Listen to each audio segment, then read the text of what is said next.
All praise, honor, and glory be to Yahweh, Ba'ashem, Yahweh Shah.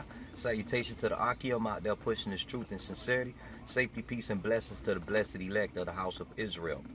Without further ado, let's get right into it. I'm going to speak on Matthew 22nd chapter and the 29th verse and the 30th verse, really the 30th verse. But to give it in context, I'm going to read the 29th verse. And before I read it, let me give you a little brush up of what's going on here. Basically, they trying Yahweh Shah, trying to trap him up in his words. And his Sadducee came and asked him, okay, if it was a woman who had several husbands while she was here on earth and they all died, okay, whose wife shall she be in the resurrection? All right, so he was thinking on a carnal level. Yahweh Shah went way above his head on the spiritual level. And let's see. And this is St. Matthew, the 22nd chapter and the 29th verse. And Yahweh Shah answered and said unto them, ye do error, not knowing the scriptures, nor the power of the Most High. 30th verse. For in the resurrection they neither marry nor are given in marriage, but are as the angels of the power in heaven. All right. Now, first let's deal with this resurrection. Resurrection, the word resurrection means to rise again. All right. Like you have insurrection, mean arising within, resurrection. All right. Again, and insurrection, rise. So arising again. All right. Now in that resurrection, all right, let's deal with that first. No, let's deal with the marriage first. Let's go to 1 Corinthians. Let's go to 1 Corinthians. And let's see what he's speaking on. Okay, because he went above this brother's head, the Sadducee, whoever came to him. And this is 1 Corinthians, the 6th chapter. And I'll begin this at the 16th verse. I want to hit the point and not make it too long. 1 Corinthians 6 and 16. What? Know ye not that he which is joined to an harlot is one body? For two saith he shall be one flesh. 17th verse. But he that is joined unto the Lord is one spirit. All right. So when you go into that word marriage, all right, it doesn't really give you a definition fully as far as the New Testament. When you look at all the plugs, you know, through all the plugs what I mean in Strong's, Blue Letter, and all that. All right. It doesn't say anything. It actually just repeats itself: marriage, marriage, marriage. But we know, as according to the Old Testament, what they call the Old Testament, when the patriarchs of Israel, the patriarchs of the 12 tribes of Israel were being named, we know Levi name means joined unto the Lord, joined unto me. All right. So when you are joined, you become one flesh. That's the marriage. You're joined together. So he is saying, on the spiritual level, they're not going to be joined to any ideology. They're going to forever be with the Lord in the resurrection, because we're talking about in the resurrection. All right. So just to give you a brush up and let me read the 17th verse of 1 Corinthians, the 6th chapter, one more again. But he that is joined unto the Lord is one spirit. All right. Now let's deal with marriage, because he is not talking in a carnal sense. Of course, we're going to be fruitful and multiply. All right. Now, a brother may say, hey, well, the angels, they don't have flesh and bone. They are spirit. True indeed. True indeed. We're going to get to that. All right. For in the resurrection, let's deal with the resurrection for a little bit, and we'll come back to the marriage part, or we'll put it in there, incorporate it together. Now, let's see what resurrection we is talking about. And let's go to Revelation 20 and 6. You know, it says, blessed and holy is he that hath part in the first resurrection. On such the second death hath no power, but they shall be priests of the power and of Mashiach, and shall reign with him 1,000 years. In the first resurrection, so there's going to at least be a second resurrection. You know, I don't want to spend time on that, but the second resurrection is the children of Israel being born back into the world through the loins of the elect. All right, the first resurrection is when the elect get taken up and they ascend unto heaven, unto Yahweh Shah. That's the first resurrection. All right. So in the resurrection, they neither marry nor are given in marriage. They're going to be joined to the Lord. They ain't going to need to be joined to anything else. All right. They're going to be joined into the Lord. They don't need to be joined into anything else. All right. Let's deal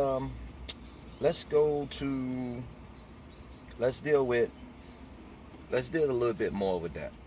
And let's go to Revelation 11 and 12. And I just want to hit the key points. And they heard a great voice from heaven saying unto them, come up hither. And they ascended up to heaven in a cloud, and their enemies beheld them. They ascended. So that's the elect being, brought up. That's the elect being brought up. Now, when they are brought up, let's go to First Thessalonians. I just want to keep going and hit the precepts just to give the understanding and the sense of what he means on the marriage tip. No, this is not meaning that we are not going to be able to reproduce. And this is First Thessalonians 4 and 7. 4 and 17. First Thessalonians 4 and 17. I want to hit the key point. Then we which are alive and remain shall be caught up together with them in the clouds to meet the Lord in the air. And so shall we ever be with the Lord. So shall we ever be. Once you with the Lord, that's it. You join to the Lord. You're not going to be joined to anything else. That's all he's saying. You're going to be joined into the Lord. You're going to do the things the Lord say. Will we have wives in the kingdom? Will we reproduce? Of course we will. Now, you might keep saying, hey, if they're going to be as the angels don't have flesh and blood. Okay, let's go, and I'm trying to see where I want to go at next. All right, now let's go to Philippians 3 and 21. Philippians 3 and 21, and this is in Philippians 3 and 21. Who shall change our vile body, that it may be fashioned like unto his glorious body, according to the working whereby he is able even to subdue all things unto himself? Whose glorious body? Yahweh's glorious body. Yahweh was able to be touched. He was able to allow Thomas to stuff his hand in his side, and they seen the prints, though he disappeared right before them. All right, he disappeared out of their sight right before him. Though he walked on water, though he healed everybody, it says in Hebrews that he was made a little lower than the angels for the suffering of death. Now, for the suffering of death, that's the only way he was made a little lower than the angels. Other than that, he was able to do all the things the angels did. He walked on water, he healed the sick, healed the blind that they was able to see, healed the lame man, changed his appearance twice, I believe twice, changed his appearance. All right, that they could not see him. They didn't know who he was. Mary, supposing he was the gardener, when she came to the sepulcher, and he told her not to touch me. I have not ascended to my Father yet. I didn't get the full glory as of yet. But while he was here, he was as equal to the angels, made a little lower than the angels. That's the scripture said, for the suffering of death, that death may catch him, that he may die for the nation of Israel, for the house of Israel, that we may all come back in righteousness. All right, so when we look at Matthew the 22nd chapter and in the 30th verse, and where it says they neither marry nor are given in marriage, they are going to be joined to the Lord.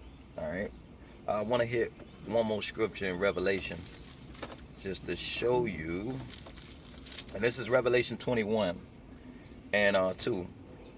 And I, John, saw the holy city, New Jerusalem, coming down from the power out of heaven, prepared as a bride adorned for her husband. Prepared as a bride adorned for her husband. Bride and husband, husband and wife, what they call today marriage. They are joined together. He who is joined to the Lord is one spirit. All right. And as far as the part where it say they shall be, let me read Luke, because I like the one in Luke a little bit better because it goes a little more detail. So let me read the one in Luke.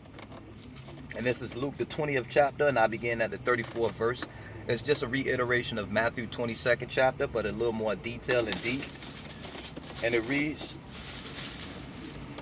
the children of this world, and Yahweh answered and said unto them, the children of this world marry and are given in marriage, but they which shall be accounted worthy to obtain that world and the resurrection from the dead, neither marry nor are given in marriage, neither can they die anymore, for they are equal unto the angels, and are the children of the power, being the children of the resurrection. That resurrection that I spoke of in Revelation, Revelation 20, right? That's the resurrection, because they're going to have to be accounted worthy. And who's going to make you be accounted worthy? Yahweh, Bahashem, Yahweh. If he has chosen you, many are called, few are chosen. All right? So we will reproduce, because they're going to be equal to the angels, but they're going to have the glorious body of Yahweh. Yes, not everybody going to be able to disappear. It's going to be levels to these things. Not everybody is going to be able to walk on water and fly and teleport. All right, and we'll find that out right here in Zechariah the 12th chapter. Zechariah the 12th chapter tells you, and of course, in I don't want to go over. And this is Zechariah 12 and 8. I'm just hit the point. In that day shall Yahweh defend the inhabitants of Jerusalem, and he that is feeble among them at that day shall be as David, and the house of David shall be as the and the house of David shall be as the power, as the angel of Yahweh before them. That's the elect right there. That's the elect. The elect take part in the first resurrection. All right. Neither can they die anymore. So they shall be as the angels of the power. That is the house of David. Now, what body they're going to have? Is they're going to have the body of a spirit. It said a spirit have not flesh and blood. That's why Yahweh told Thomas to touch me. They have not flesh, touch me. You know? So he had a glorious body. His body was, I hear some brothers say extraterrestrial, but that's for a lack of a better term. All right, that's for a lack of a better term. But he had a glorious body. He was able to be pierced, yet he was able to perform miracles and things of that nature. All right, so that's the body that they're going to be transformed to. That's the change that's going to come. That's the change that Job speak about, where he said, "I wait till my change come." Let's go into 1 Corinthians. All right, and let me get 1 Corinthians. Let's go back to 1 Corinthians. And it's a well-known verses. And this 1 Corinthians, the 15th chapter, and the 35th verse, it says, "But some men would say, how are the dead raised up? And with what body do they come? Thou fool, that which thou sowest is not quickened, except it die." All right? Except it die. So if you died with Mashiach, in other words, the old man died with you, the old flesh, you live not in the flesh, you live in the spirit, you are dead in this world. You are dead. To this world, to this time, to Esau regime and shit, you dead to all this. We solely walking in the spirit, and we haven't put no trust in the flesh. All right, and that which thou, 37th verse, and that which thou sowest not that body that shall be, but bear grain. It may chance of wheat or of some other grain. Right, but the power giveth it a body as it hath pleased him, and to every seed his own body. All right. Let's continue on. Let's jump on up to the 42nd verse. So also is the resurrection of the dead. It is sown in incorruption. It is raised in incorruption. All right. The resurrection of the dead. Let's jump down to 44. It is sown a natural body. It is raised a spiritual body. There is a natural body and there is a spiritual body. Right. Let's go to 51. 51 verse of 1 Corinthians 15. "Behold, I shew you a mystery. We shall not all sleep, but we shall all be changed." Into what? Philippians the 3rd chapter. And that's 21st verse. "Into his glorious body, Yahushua. In a moment," this 52nd verse of 1 Corinthians 15. "In a moment, in a twinkling of an eye, at the last trump. For the trumpet shall sound, and the dead shall be raised incorruptible. And we shall be changed to meet the Lord in the air," as it says in 1 Thessalonians the 4th chapter and the 17th verse. "And we're going to be joined to the Lord in that day, and forever so you shall be." That's what he mean, they neither marry nor are given in marriage. And we read in Zechariah the 12th chapter that it's going to be, the house of David is going to be as the angels. Yes, they're going to be able to still procreate, all right, so to speak. They're going to have the body of Yahushua. He was able to be touched. He was able to cry. He was able to feel pain. Okay, yet he still had powers. Yet he still had powers to heal. Okay, and if he wanted to, he had powers to destroy. As he said, "Think not that I could call on my Father," paraphrasing, "and he would send me a legion of angels." Period. That I could pray unto my Father, he would send me a legion of angels. So when we look back at Matthew 22nd chapter and the 30th verse, whereas paraphrasing, was he says they neither in the resurrection, they neither marry. In the resurrection, gotta understand what we talk about. They neither marry nor are given in marriage, but are as the angels of the heavens of the Most High. All right. So that's in the resurrection. They're gonna come down. They're gonna descend down as a bride adorned for a husband. All right. Talking about the elect. So like I was just looking at something because I'm outside here. I gotta keep my eyes open. All right. So, but basically, the brothers want to go and they want to ask, will we reproduce? Yes, it's just gonna be a different body. You're gonna have the elect gonna have spiritual bodies. They're gonna be able to do all the powers that Yahweh Shah did and more. All right. And those that be feeble are gonna be as the house of David. All right. That's what he's saying. But we will be able to reproduce, and that's basically what the scriptures is talking about. It's not talking about marriage. When you dealing with the scriptures, you need to take out of your mind the way the world do things and the way the world perceive things. This is all spiritual. Shalom.